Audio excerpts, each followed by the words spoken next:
No. Let's not go down to lower amount of implants. Is immediate loading is marketing or medicine? No, it's medicine, as I mentioned. Immediate loading not only gives you possibility to restore patients' smile, aesthetics, self-esteem, but also, we have this possibility to stimulate bone to form in the vectors of the force that are applied to the implant, so the implant has better osteointegrations. Digital workflow, Yeah. weakening clinical skills. Because we came from the analog world. I will put it like this.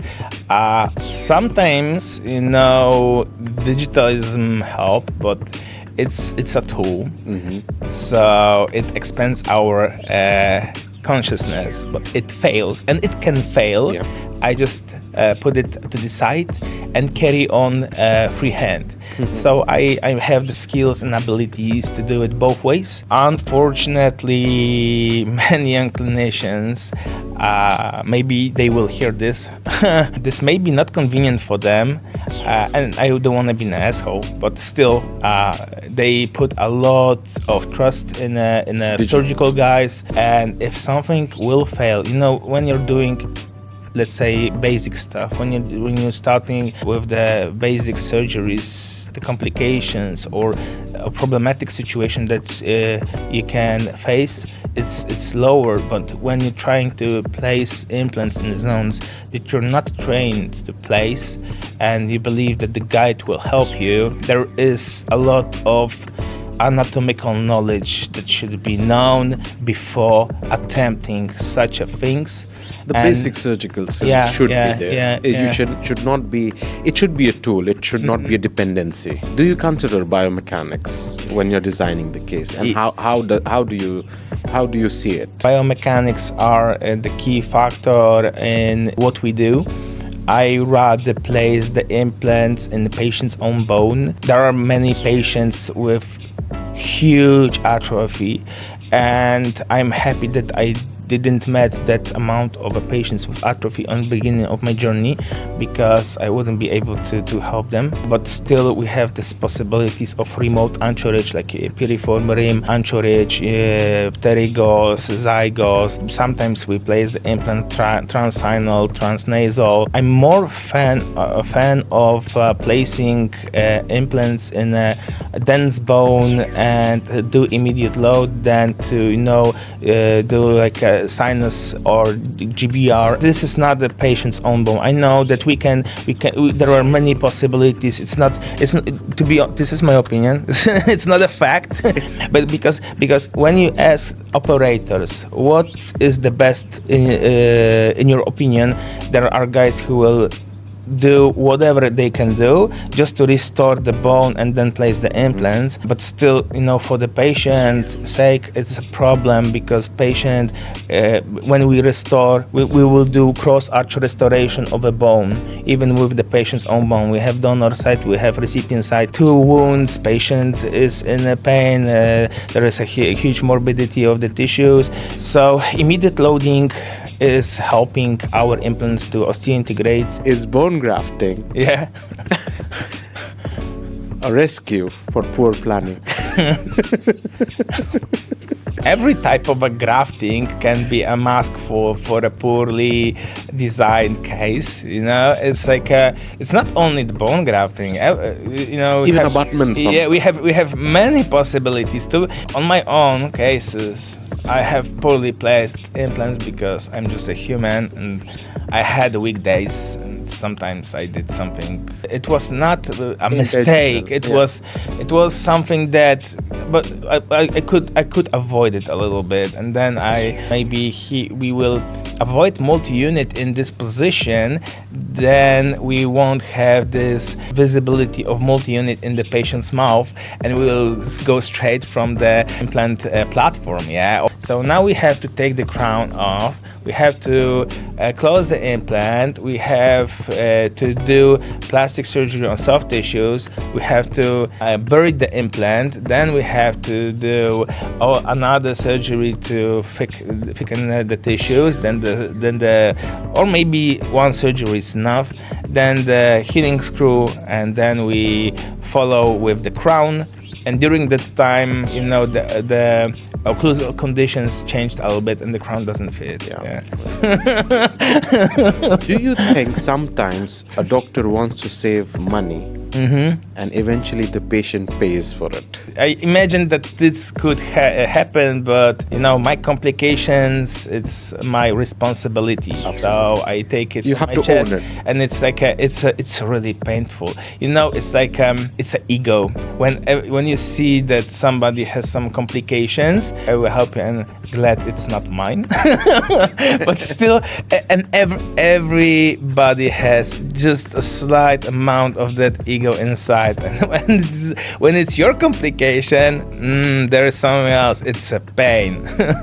Do you really feel cutting cost on the treatment from the clinician perspective is not acceptable for the success? Clinical success, if you use good quality tools, if you use good quality components, if your lab technician is well qualified, also your knowledge, your path of enlightenment.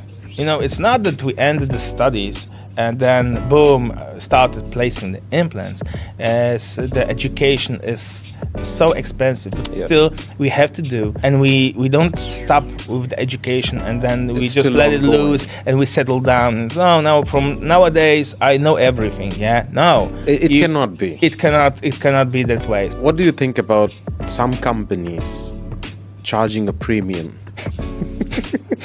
I'm a technical-oriented guy. For me, as the implant is so good as its possibilities of prosthetic, possible variations of the threads, of the implant shapes, etc., of implant application, of the customer service, or when the company hears and wants to speak with you, collaborate, when you want to develop new paths, new protocols. This is cool, and this is added value. Cannot look at the implant as a sole product because we don't sell implants. Yes. We don't place the implants because we want to place the implants. How did you came up with this idea? Because the whole world is shifting towards AI and you are going towards AR. It's not that some kind of problem with AI or AR. I think they both fulfill themselves, because we need like an AI agent or machine learning to help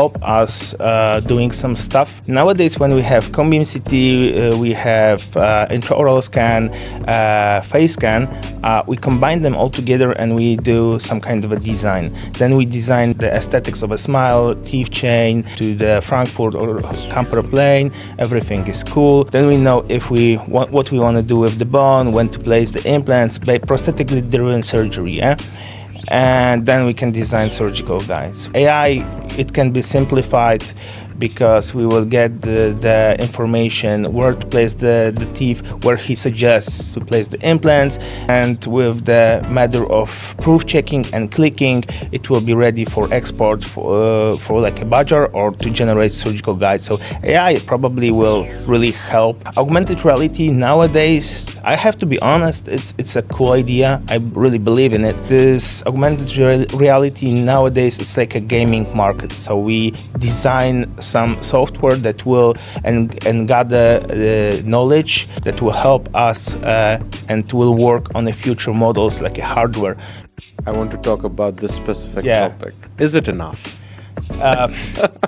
It's clinically proven throughout the years that it's enough, it's working, etc. I'm not the guy on a position, wiser than the big dogs of dentistry. There is one thing that concerns me a little bit, because when we have 4 implants, it doesn't matter in which pattern, and we lose one, we have a tripod. A little problematic, to the long-term success of the restoration. For me, in my practice, if there is a possibility to place a little more implants, it's better.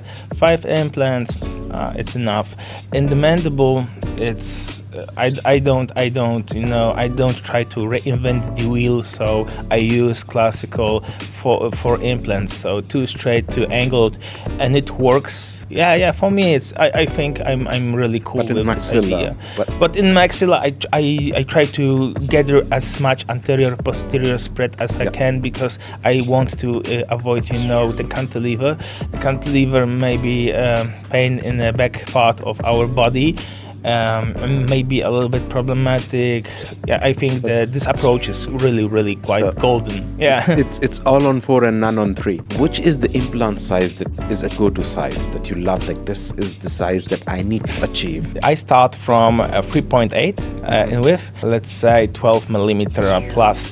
More and more tilted implants are unfortunately, so that means that the patients have problems with a bone. When we load the implant, and this is a straight implant, the biomechanics of a straight implant and 45 degrees placed implant is that we need 10 millimeters and 20 millimeters of the tilted implant, like 45 degrees, to have the same biomechanics and distribution of the stress. Yes. There was some time that I did V2V pattern, so pteris and implants under the nose, V2V, and these two, and this V and V, these two were really short implants, and I had to do, nasal cortical, nasal floor like engagement, this. Nasal floor engagement, but still the implants were really short, and they were angulated.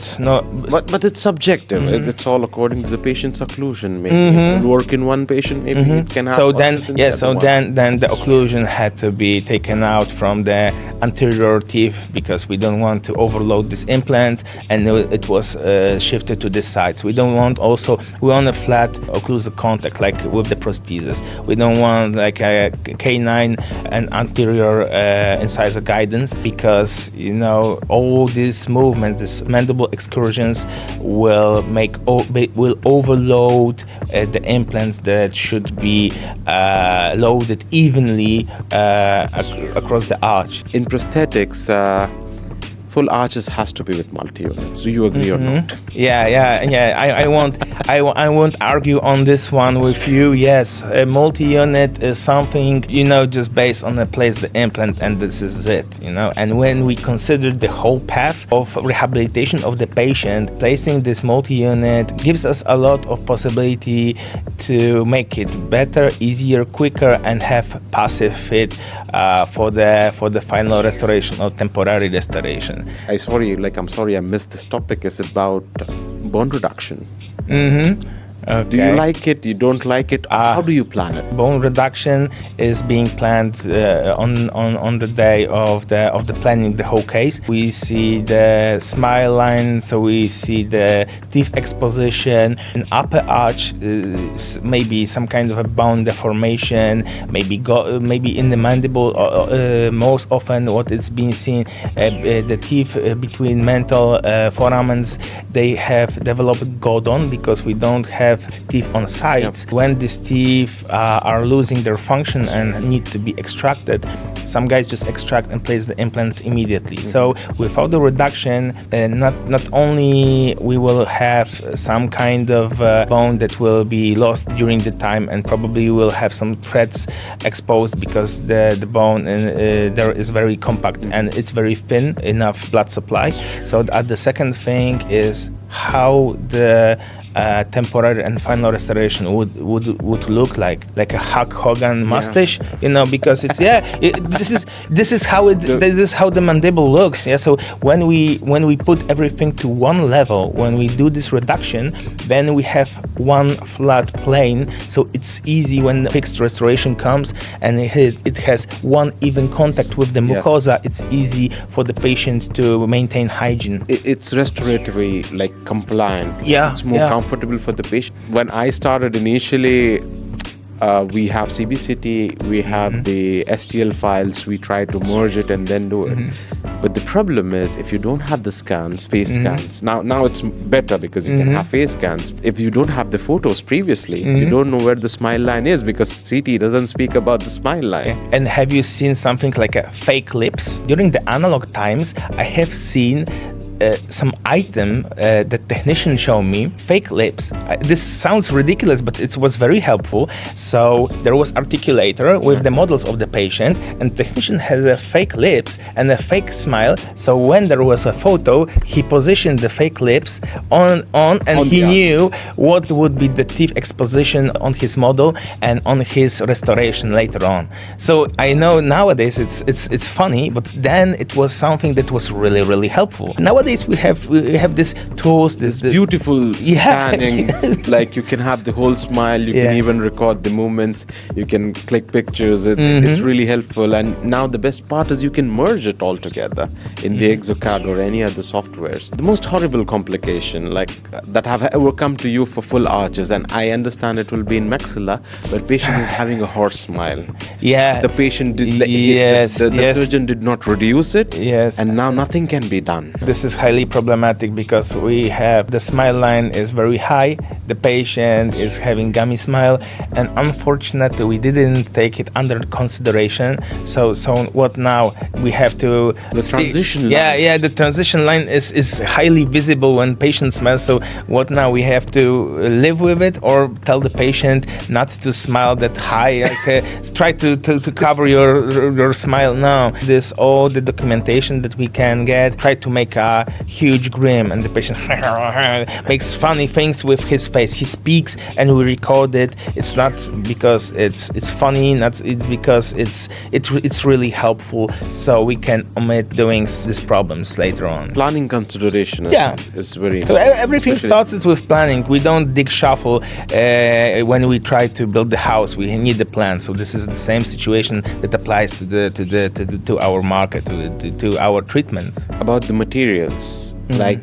you always provisionalize. Yeah, you have to provisionalize. Let's put it this way. This is the patient's demand, to be honest. Yeah, so this is their comfort. This is the aesthetics, and this is the possibility to speak and cooperate with other people in society. Happiness, maybe they won't fall with complex, because they don't they edentulous. Yeah, everybody is going final restorations.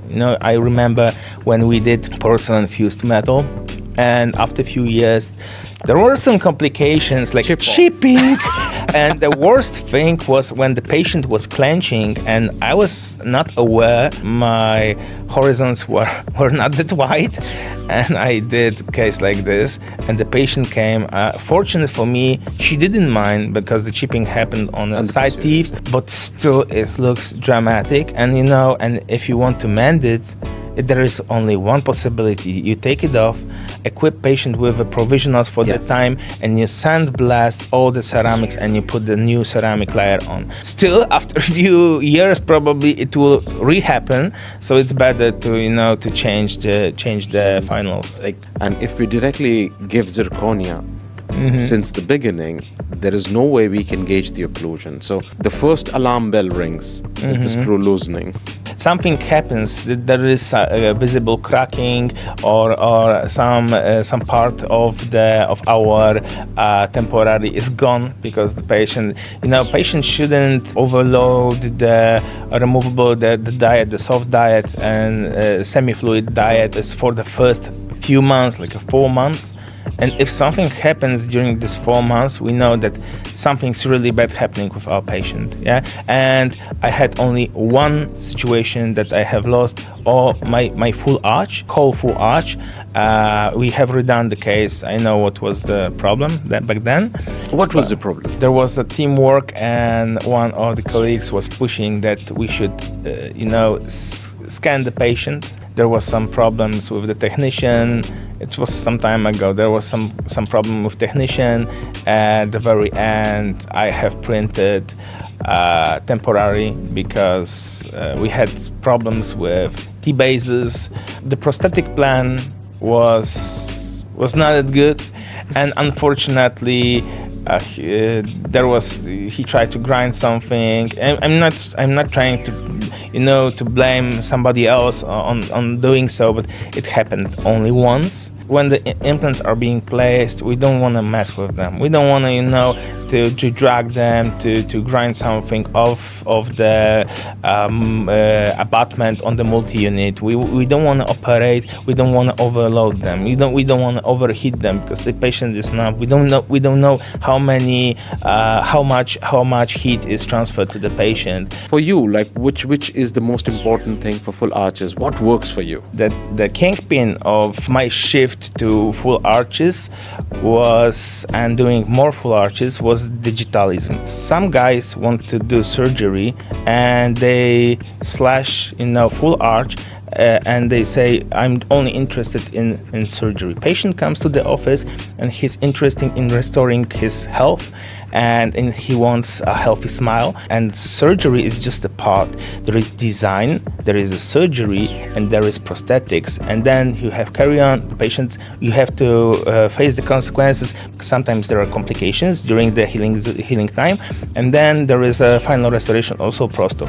So how do you feel about full arches? Like, what is the training needs really, or what is the protocol that should be narrated or should be taught? When it comes to my opinion, I think that a rookie who wants to learn should get the nice profound knowledge to learn the patterns of possible implant placement, then shift to hands-on courses. When there will be somebody assist, we have to carry the burden. If something happens, it's our responsibility. This is why we should start from the basics and then slowly move. Every time you hear somebody, they say few things that are new or you remember them but forgot for some time.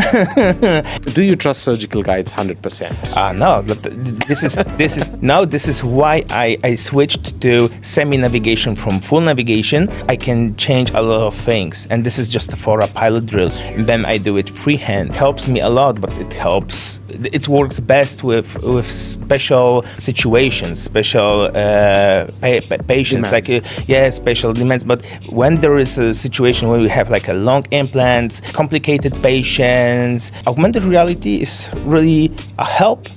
It's not determining you what to do. You see hologram on the patient, like a pattern, where to place the implant, what was the plan, what was initial plan, and you can modify it. You have direct irrigation, you have nice view in the operating field. Everything can be modified. You can have this parallelism of the implants because you see where the rest of the implant stays, and you see the path of your drill, you see the path of your implant during insertion. Will help us, to develop interface that will be operator friendly, because now it's operator friendly for Adam Nowicki. And how important is to have a passive fit in a full arch? Oh man, that's the main reason the long term success may occur or there will be failure. Yes, because when the implants will be dragged or pushed away, the bone loss will be visible in the months. Yeah, so we don't want a bone loss near the platform of the implant. We don't want to lose the implant. We don't want the tissues to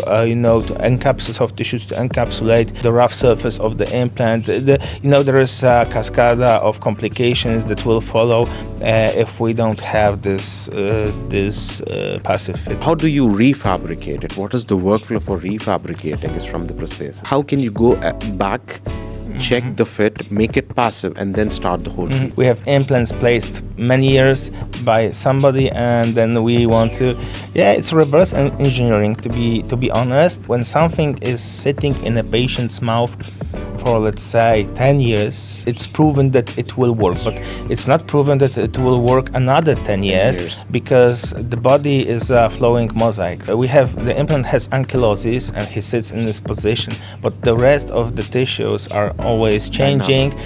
So after, the bone remodeling is 15 years. So if we take under the consideration, we have to modify it due to the changes that happened day of the delivery and the day of the change. So this is more technical stuff, more for the lab technicians. We cannot do much more with the implants. You can do some kind of a regeneration when there is a bone deficit or bone loss. Too easier to do something cool from the very beginning than to manage with the complications. Which is the anatomic structure you fear the most? I know it's been like 1 decade placing implants. Pterygopalatine plexus. In my work, I can manage with most complication that can happen because they happened to me before. Yes, this is sorry for being honest, but this is something that it's. If you have gone through this, you can teach it better. Yeah. It's like there are some complications. It's like riding a bicycle. You will fall, and you have to take it under consideration that you will fall. But riding on a bicycle is easy because when you fall, it's your injury. It's injury made to the patient. So it's crucial and essential to be well informed and to have plan B, C, D on different occasions. If something happens, you have to be wise, you have to be stable, and you have to know what you're doing. How much torque is good torque and how less torque is bad torque? Oh man, this is hard question, but to be honest, I rather do over preparation in the cortical bone or remove it. In some systems we have bone countersinks or bone reamers. These tools are really cool because some of my colleagues or mentees, people who are operating under me, I have seen that they face the problem that they want to place the implant and they drill osteotomy. They have like a 4.2 implant in a diameter and they want to place the implant, and there is a cortical bone and they do osteotomy and they go with the implant, and implant stops with the 45 to 50 Newton centimeters. There is some discussion between the specialists how much torque is still appropriate, because we damage the port, we damage the well, the implant because there will be a plastic deformation. This is titan. But let's drop a bone for a moment. It's like all to the titanium. If we will reach like a 60, 80, 100 Newton centimeters of torque in the cortical bone, I don't know how the implant well will behave. Have you ever faced the situation that your driver slipped? Yes. And damaged the internal head. Yes, and then it's like oh man, can I put it back in? And there is a problem because you want to unscrew it. Retrieve it. You can't. And implant stays like in place. And this is actually a clinician's problem. They try to pin it down on the system sometimes. What happens is when you have very high torque, the pressure necrosis zone is created and the bone will actually move back and start forming again. So when you see the window dip, this window dip will eventually happen exactly the time when you want to make the impression. The implant will just screw out. But still, with the preparation and under preparation and over preparation with classic two-piece implants, I always told to my colleagues that if you want to have nice primary stability, don't want to be biased by the cortical bone, just take out the cortical bone. So do over preparation, like when you only in this area. Only in this area, because they face the situation. They start inserting the implant stopped. They had to retorque it back, and then they made wider preparation, and afterwards the implants started spinning, and we don't want spinners because there is no stability.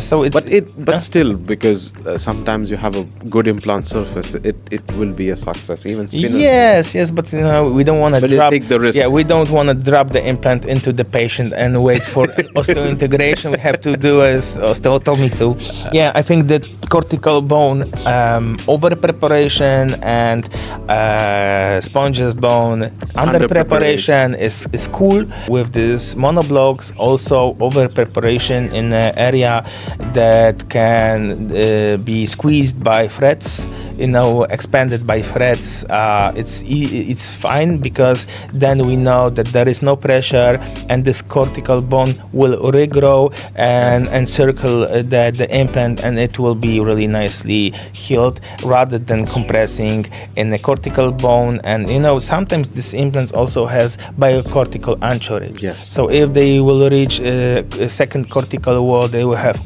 tons which of is the one primary stability, and this is really probably everybody loves it. It's like French fries, It's but this one is healthy.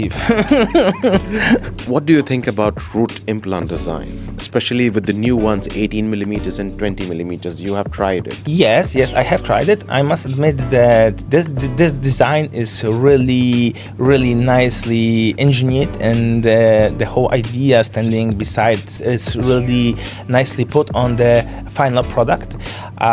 The threads on the apex are really the apex is dull, but still it's cutting. Yeah, so we are able to get this cortical engagement of the apex of the implant, in the nose, with under the sinus, so without hurting the surrounding tissues. So for me, like Pteris also, we don't have to go in the fossa and hurt the muscle. Yes. Yeah. So there is less morbidity of the patient. There is no swelling, vessels or nerves there. But still, we just don't want to mess with the other structures. We want to operate with the delicacy and not to destroy the tissues. It's a patient's aftercare is easier with this type of operation. Do you keep a spare set of temporaries printed always? Yes, always. Also with the surgical guides, because sometimes printing process is not that expensive, but for the surgical guide I have separate machines, and there are old machines. They print like few hours. This is the time to manufacture the surgical guide, yeah. But still, it's like time consuming, and it's time consuming for me to change to clean the resin vat. Anything happens to the print, and sometimes during operation, it's something that you can put a blame on. So most often I drop it by myself. I have to stand beside with my assistants. Yes, most often operators fought also with the temporary restorations, and when it hits the floor and it's really hard, it breaks, and you have problems. So it's easier and more efficient to print a pair, always a pair, and then you have escape plan. Even if the temporary is working in the patient's mouth for, let's say, 4 or 5 months, and something happens, he cracks a bottle with his teeth. Yeah. I know this may sound stupid, but I have seen this situation. And such patients always come in night. Around 9 o'clock they call you, I broke my temporaries, I need to fly tomorrow and I need something now. Yes, and you have already pair, but maybe it's not that beautiful because you didn't do it. It's fully cured, but it's not painted, it's not stained. Yeah, but still it's a few minutes. Good. Yeah, and there are no additional costs. Yeah. The most important thing for a full arch was to take a scan and take a STL, so CBCT scans and an intraoral scan. But now, because you want to achieve superior aesthetics, face scan is something which is very critical. Like before, I think we used to take photos. Yes, but still some of the technicians require photos also, but because they don't see the patient live. We want to feed them with sufficient information, and they want to gather as much information as they can to make the work better, more functional and more beautiful. But still, listen up, the technician gets the placement of the implants. It's easy for him because he has the project, so he can in a matter of half an hour to an hour, even when he's on the end of the world, he can redesign or change the shape of the cross arch and place the channels for the implants, and he sends you back the STL. Yeah. So it's 1 hour. So then the printer prints for half an hour, and you do the post-production half an hour, and you're ready to fit temporary restorations. So many parameters in the patient which might change. Yeah. And it cannot consider all these parameters, and it's based on clinical judgment and knowledge. Yeah. It's not even about the dentistry, it's about humanity. We are there is a revolution that it's happening now. It's not in the future is now. I'm really scared of tomorrow, to be honest, because I have some private thoughts about technology.